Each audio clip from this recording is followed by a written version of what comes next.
I have a confession to make. I keep pet logs. Yeah, I know how that sounds. Well, not exactly. But I do keep boxes of logs and leaf litter specifically to grow slime moulds and fungi. And honestly, some of the cute little springtails on these logs are like pets anyway now. But before you judge, just take a look at these photos.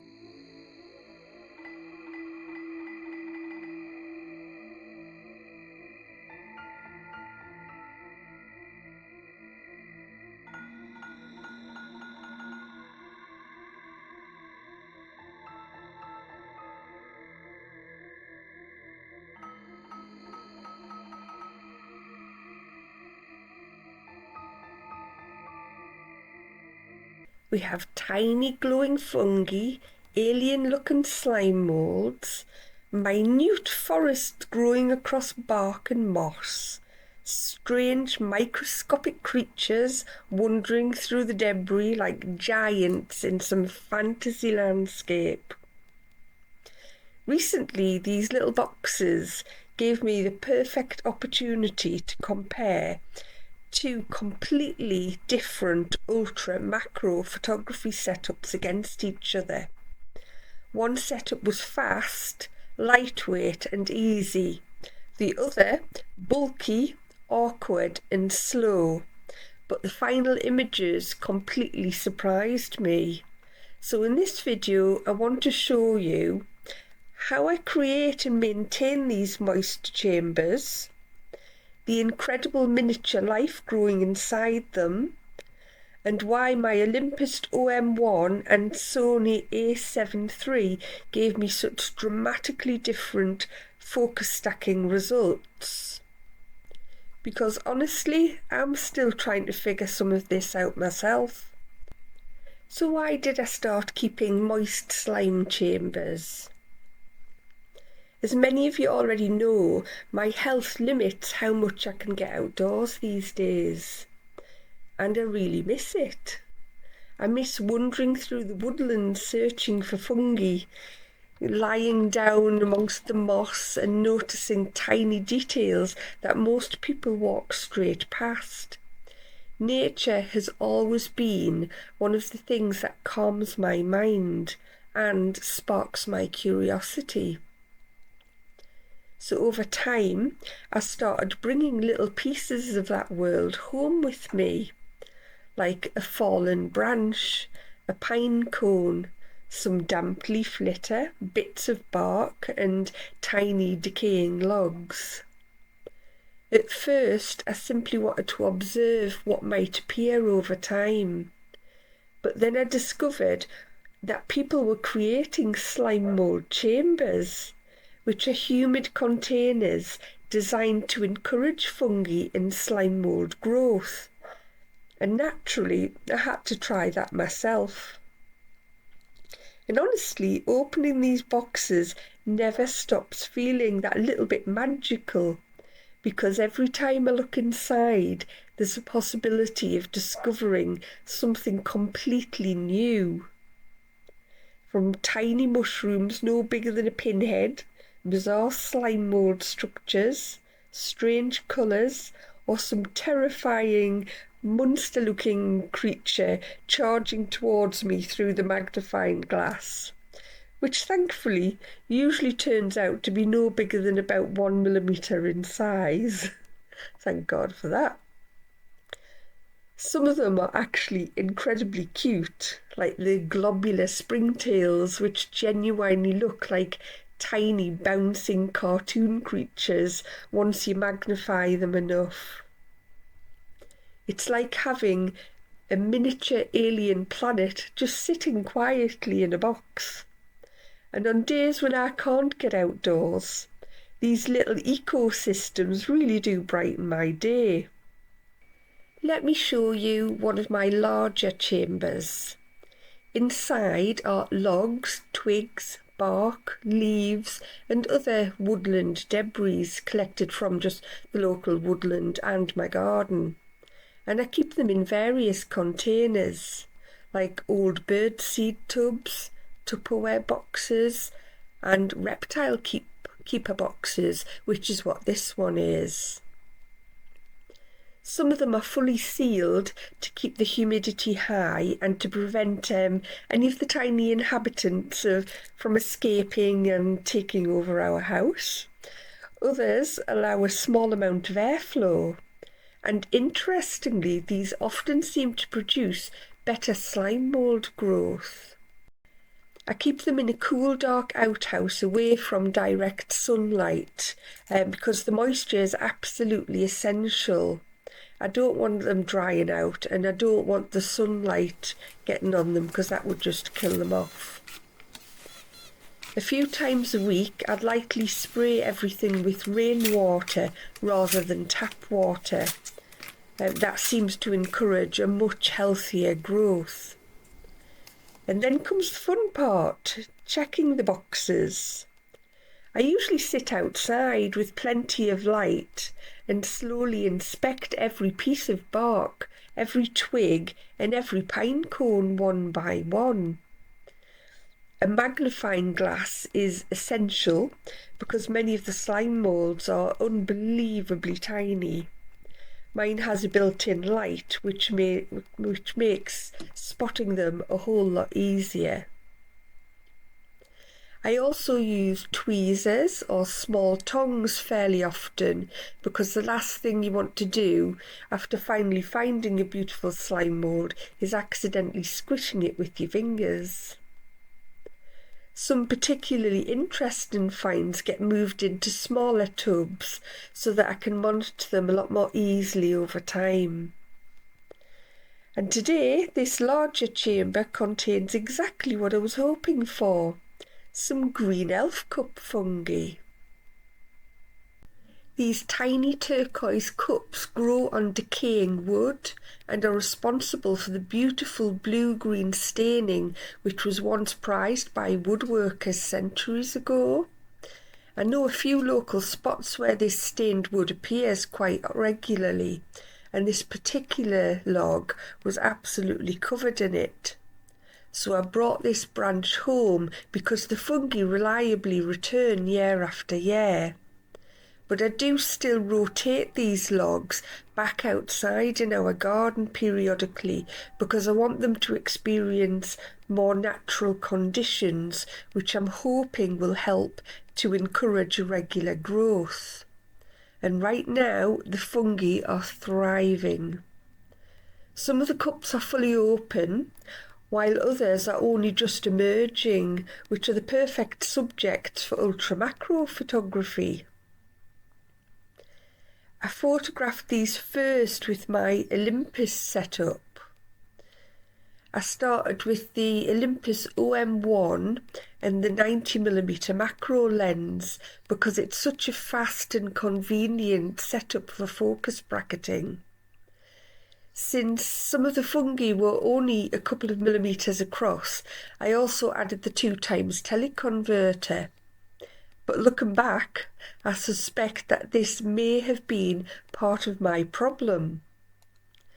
For lighting, I used the Godox V863 flash with a Cygnus Tech diffuser, all placed inside a light tent just to soften the harsh sunlight which was coming through my window. The first stack was around 100 images at f10, 1/10 of a second and ISO 500. And at the time, everything looked great on the back of the camera. But once I loaded the files into Helicon Focus, things became frustrating very quickly. At 100% magnification, the images looked soft, the fine texture had almost vanished, and the details sort of seemed smeared. And the only way to recover any decent results was painstakingly manual retouching frame by frame inside of Helicon, and some of the stacks became even more problematic.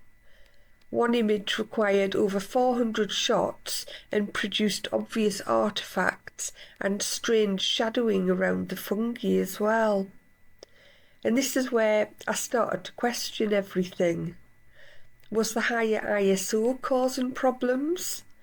Was diffraction softening the image at f10? Was the 2x teleconverter reducing the quality? Or was it simply all of those factors combined? Because even after extensive retouching and Photoshop work, I still wasn't particularly happy with the results. They looked fine at social media size, but not at the level that I personally aimed for. A week later, the fungi were still in good condition, so I decided to try photographing them again. This time with my Sony A7iii and a Canon MPE 65 lens and a WeMacro automated rail. Now this setup is the complete opposite of the OM-1. It's bulky, it's heavy, it's slow to set up, and definitely not something I can carry around outdoors. But the image quality can be incredible. I mounted the system onto a geared tripod head for more precise positioning, and I used 2 studio lights with additional diffusion from the light tent. And immediately things started to feel different. The first stack was f8, 1/60th of a second, ISO 250 and only 35 images, compared to well over 100 shots on the Olympus. But the biggest difference came later in Helicon. There was no retouching required at all. The detail was simply there. The textures stayed crisp, the noise was minimal, and the stacks rendered cleanly. Even the tiniest fungi at only 2mm across retained beautiful texture and structure. And this is really where the comparison became fascinating to me, because the Olympus setup is dramatically easier and faster to use, but the Sony setup consistently gave me cleaner, sharper and more detailed results. The problem is that the Sony setup is slow. It requires time between each shot, partly due to the WeMacro rail and partly to allow for the studio lights to recharge. Because there's time between the shots, a stack can take minutes, and in this time there are several variables that can ruin a stack. A slight waft of air or a vibration of a passing heavy truck can spoil the stack. And also, during the stacks that take longer time, I find that some slime moulds and flowers naturally move. Maybe not the whole subject, but sometimes just a single stamen, a petal, or a slime mould head.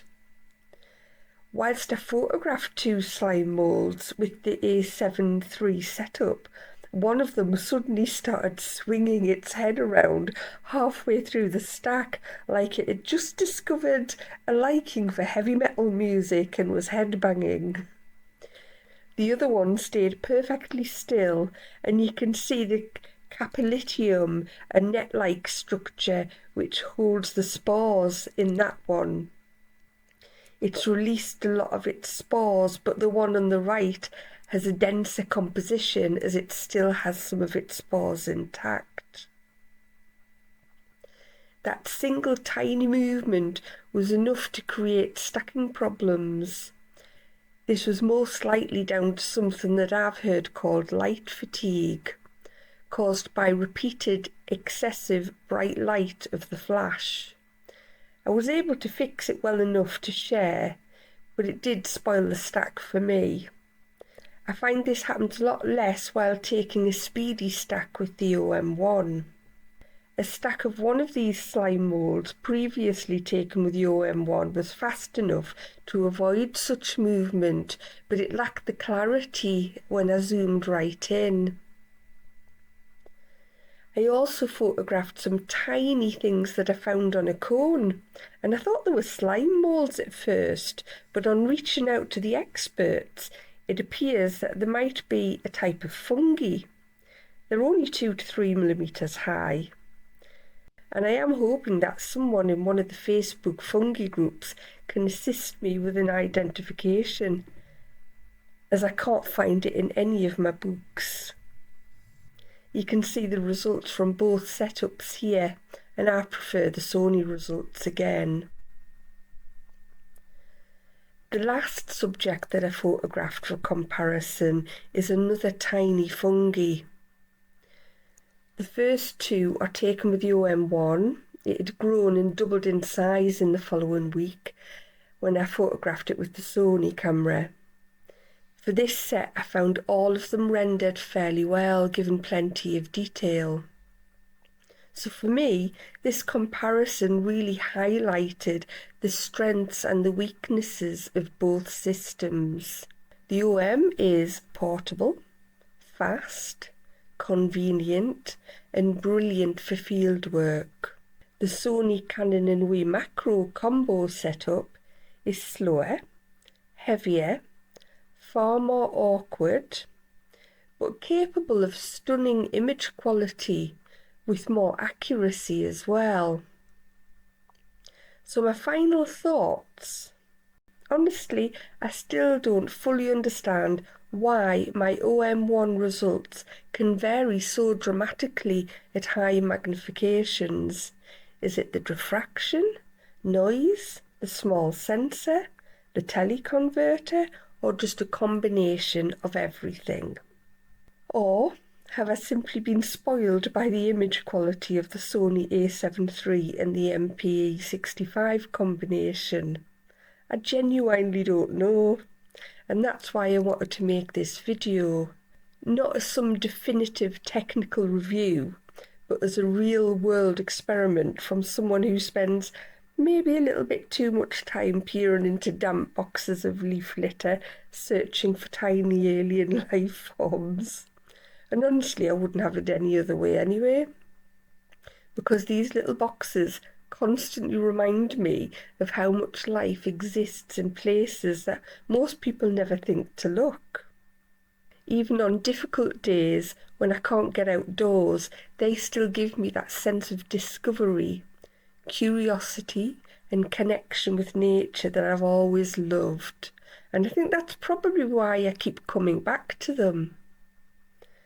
I also find that sitting outside in the garden for half an hour, just looking through my pet logs for cute globular springtails and finding new life forms, is a kind of mindfulness activity.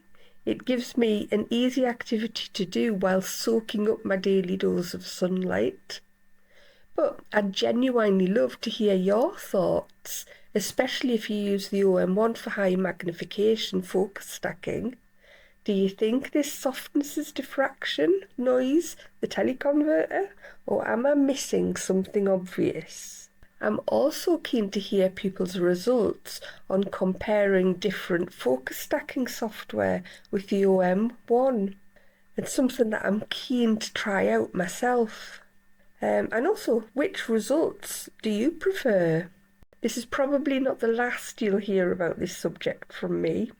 I am quite sure I will be sharing more fungi and slime mould videos, and maybe some on the tiny little creatures that I find too. Thanks for watching, and if you're going to try this at home, watch out for those springtails surprising you at 5 times size through the magnifying glass or the camera. And the head-banging slime mould rockers too.